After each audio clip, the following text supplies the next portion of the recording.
Hey everyone, here in the Metaphysical Meetup. I promised you guys yesterday I would talk about manifesting because not only is, I think today is the last day of the Lionsgate portal, which is really all about manifesting and making new things and all that kind of stuff. So it's a great time to figure out, what do I want to manifest, and bring that into your life. Also, it's the full moon, so got my full moon candle going. Do you guys have full moon candles too? What's the purpose of a full moon candle? Well, for me, it helps me remember that today is the full moon and to welcome in that power. There's energy in that. The full moon is, reaping your harvest. New moon is a new beginning. So full moon, I usually pull some tarot cards for what do I need to know. You can find great spreads on Instagram, all over the place. You can Google. I think tonight is new moon in Aquarius. But what I want to talk about is manifesting. So a lot of people throw out the word and we don't really know what that is or how do we do it. So I'm just going to give you some quick tips. So first off, manifesting is kind of like, it's sort of like goal setting, I guess, but then you come up with action steps to get there. So you need to first figure out, what do I want to manifest, which sometimes is the hardest part, figuring out what do I want? If I could have anything right now, what would it be? What do I want? So when I'm trying to figure out those things, I usually make lists. For me, lists help me sort things out. Lists are also a good magic, because when you write things on a list and you read them in writing, your brain reads it as fact.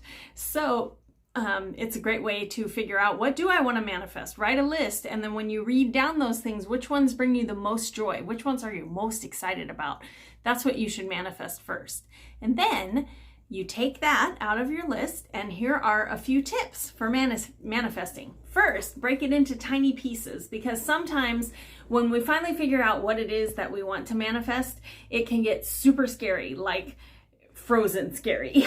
You can't move. You're so terrified of this thing that you really want really badly, and it's, scary. So since I write books, I will use writing a book as an example. So maybe you have this great idea and you decide, I would like to manifest that I'm going to write this book. And you can't just write a novel in a day. I wish, but this is not how it works, and they're too long. So you break it into tiny little pieces. Oh, the puppy assistant is here. So you might write down, okay, if I would like to manifest a novel, first thing is you want to give it a time frame. So I would say, okay, for me, I can usually manifest a novel in 6 weeks. But if it's your first one, you might want to give yourself 6 months. And then you want to break it down further. Okay, what do I need to do each of those 6 months to get the book done? Well, if I want it to be 60,000 words, I need 10,000 words a month. Okay, and then you're going to break it down again to be for this month. What can I do this month to help manifest this book? Well, I could write 10,000 words. How many days are left in the month? This is the 11th, so we have 20 days left. So, oh gosh, I'm horrible at math. This is why I write books. Let's see, 20 days, 10,000 words. So 500 words a day.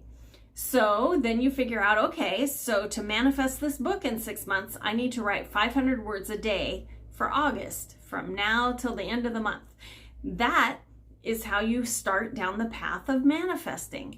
And an interesting thing will happen. I used a simple example where you can use math to figure it out. But what if you want to manifest something a little more out there? Like, I would like to manifest better health. That's harder to measure, right? And it's harder to put a deadline on it. So when you want to manifest that, I would figure out different things that you can do that will lead to better health. So maybe for August, I will meditate once a week for 20 minutes. Make it that measurable so that you know that you're hitting it, right? So I'm going to meditate once a week for the rest of the month, and that's going to help me get my health better. And then I'm going to move 3 times a week. That could be walking, yoga, swimming, something to move 3 times a week. And maybe you don't want to do too much at the same time, otherwise it's too easy to give up. So keep your steps toward your manifestation, keep them, measurable, and keep them small enough so that you're encouraged, because you can mark that off your list and go, oh my gosh, I'm this much closer to manifesting my better health. So then it could be, if you wanted to add one more thing, I will sleep at least 6 hours a night. That kind of thing, something measurable that you can do. And then we get into the magical things. So for instance, if we go back to the book example, if I want to manifest 500 words every single day, even if you're working a full-time job, you can do 500 words in a day, I promise you.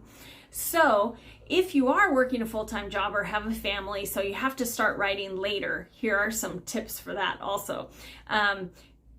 Incense, candles, make it a ritual for how you are going to make yourself sit down and write, because it tells your brain, okay, we're going to write now. It also, spirit and your spirit guides and all the people who are rooting for you, they know then that now's the time. You always have your spiritual team, your guides and angels are always around you. So give them cues that this is what we're going to do now. So for instance, when I'm writing werewolf books, I keep, let me see, have some right here. Well, I have pirate incense right now because I'm finishing the captain's book, The Captain's Curse. So I have my trusty, this is the witch's brew. Where's the pirates? Because my new werewolf pack has witches, so I switch up with werewolf and witches. Okay, well, darn it, here's my werewolf. Okay, so now I'm writing a werewolf book. But basically, I start a werewolf incense, and something about that scent, I immediately know that I'm writing a werewolf book. It gets me in the mood. I light over here, I have my werewolf candle. Kind of smells like the forest. You'll have to take my word for it.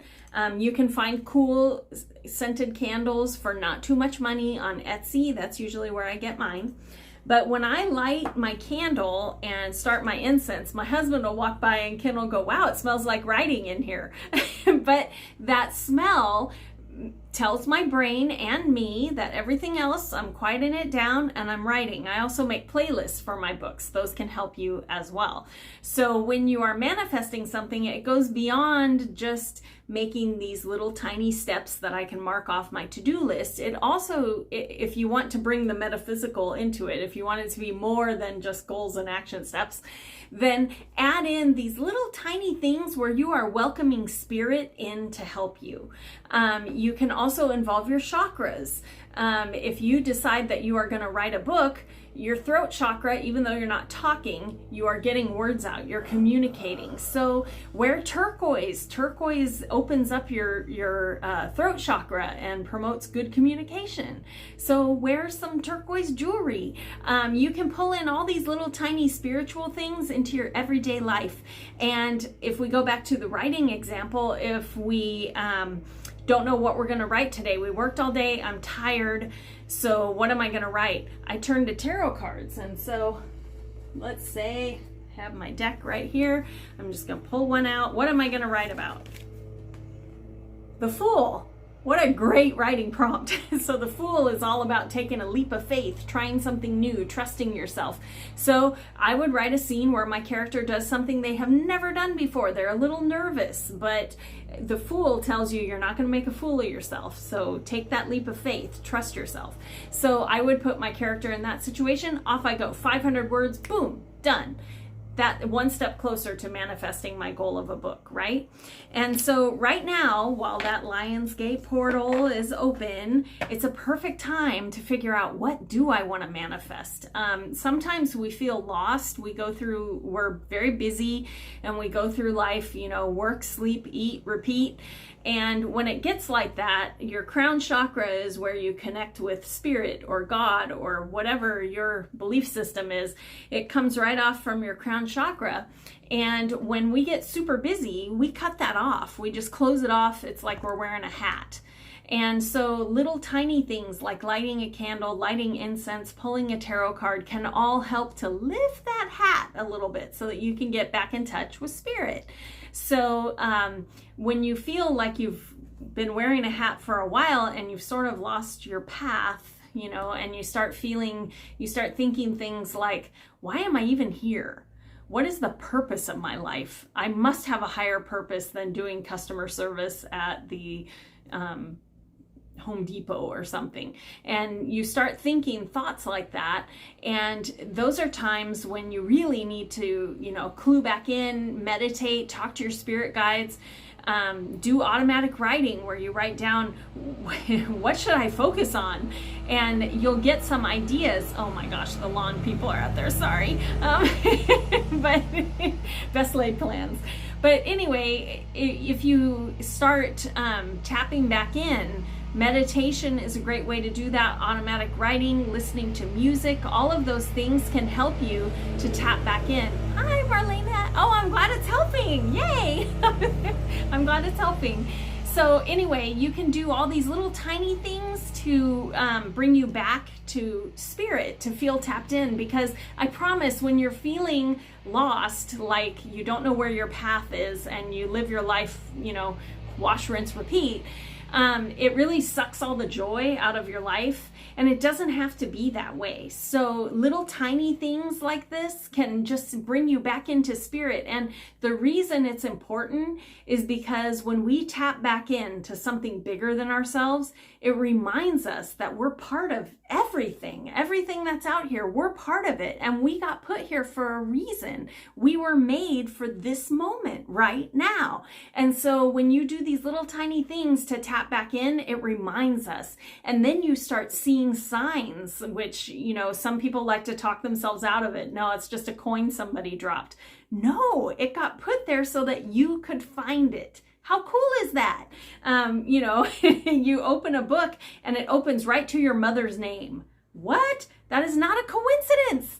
That's your mother from the other side going, hello, I'm still here. Last night I had an amazing dream. Sadly, I woke myself up, so I'll try not to freak out next time to my grandma. But I was dreaming that I answered my phone, and my grandmother, who passed away in 2020, she lived to be 98, so I had her in my life for a really long time, and I took care of them at the end of their lives. And anyway, she was the only person in the world who called me Sugar. And so in my dream, she says, hey, Sugar, how you doing? And it sounded just like her, and I said, oh my gosh, I miss you. But I said it out loud and it woke me up. I'm like, dang it. And when I went back to sleep, the call was over. But cool things like that, they're not coincidences. Nothing is a coincidence. And when those little tiny signs happen, hi Viviana, when those little tiny signs happen, don't write them off. Let the magic be real for you, right? That's how we manifest with pulling in metaphysical into your manifestation. It's more than goals and action steps. You have a whole team of spirit who wants you to succeed. So how could you lose, right? So I hope that helps. And while this Lionsgate portal is open, figure out, what do I want? And sometimes that's the hardest part. So figure out, write down, what do I want? Maybe do it by the end of the year, because it's already August. So what do I want by the end of 2022? And then break it into tiny little steps. What can I do this week? What can I do this month? And then next month, reassess. You might want to do something different to, get it done and make it work. Be flexible with yourself, but tap into spirit. Okay, that's your one assignment. Tap back into spirit, even if it's just something simple like lighting a candle and looking at it and letting the smell, inspire you. That it can be that simple. Doesn't have to be big and fancy to make it part of your everyday life. Oh, I'm glad it's helping, Viviana. Yay. So I hope you guys have a great full moon tonight. Another cool trick for full moon is to, if you have any little crystals on your desk, like I do, put them on your windowsill, because the full moon, the energy from the full moon charges up your crystals. And then the next day, you're going to have them on your desk and go, hi, it just looks shinier today. It feels better. And do not write it off.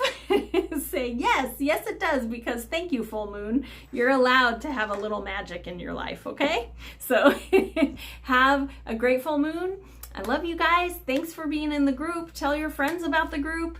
And if you ever want to dig into more deeper manifestation, I do still have 2 spots in the Metaphysical Manifestation Mentorship.